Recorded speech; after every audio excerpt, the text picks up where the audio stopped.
የታገቢኛለሽ ጥያቄን አልተቀበለችም በሚል የሚወዳትን ልጅ አንገቷን 3 ቦታ በስለት ወቅቶ የገደለው ግለሰብ በእስራት ተቀጥቷል። በምስራቅ ቦረና ዞን ነገሌ ቦረና ከተማ መልካ ኦዳ የተባለ አካባቢ ነዋሪ ሆነው በጫት ንግድ እንዲሁም ማስተዋል ጌታቸው ደግሞ በቡናና ሻይ በማፍላት የሚተዳደሩ ናቸው። ሁለቱም ካላቸው የንግድ እንቅስቃሴ አንጻር የመቀራረብ እድል ፈጥሮላቸዋል። ጆፌ በተደጋጋሚ ቡና ለመጠጣት የሥራ ቦታዋን ይጎበኛል። በዚህም ከማስተዋል ጌታቸው የአይን ፍቅር ውስጥ ይገባል።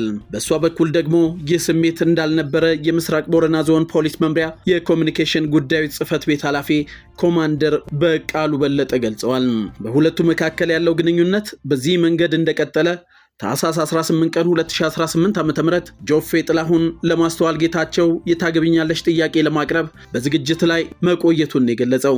በዚህ ዕለትም ከቀኑ 10 ሰዓት ላይ ጆፌ ጥላሁን ለማስተዋል ጌታቸው የታገቢኛለሽ ጥያቄ ለማቅረብ ተዘጋጅቶ ቡናና ሻይ ወደምትሰራበት ስፍራ በመሄድ የታገቢኛለሽ ጥያቄውን ሲያቀርብ በንቀት ምራቅ እንደተፋችበት ለፖሊስ በሰጠው ቃለ መጠይቅ ተናግሯል።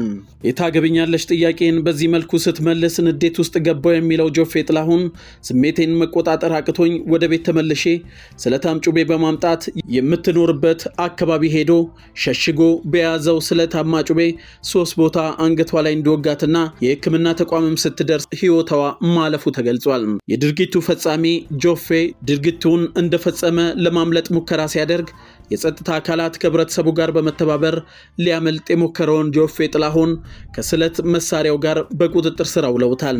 ፖሊስም የድርጊቱን ፈጻሚ ጆፌ ጥላሁንን በቁጥጥር ስር አውሎ የምርመራ መዝገቡን በአስክሬንና በሰው ማስረጃ በማጠናከር ለአቃቢ ሕግ ልኳል። አቃቢ ሕጉም በ10 ቀናት ውስጥ ክስ በመክፈት በምስራቅ ቦረና ዞን ከፍተኛ ፍርድ ቤት በመላክ ፍርድ ቤቱም ጉዳዩን በፍጥነት በማየት ጥር 1 ቀን 2018 ዓ.ም በዋለው ችሎት ተከሳሽ ጆፌ ጥላሁን በዕድሜ ልክ እስራት እንዲቀጣ የወሰነበት መሆኑን ኮማንደር በቃሉ በለጠ ጨምረው ገልጸዋል።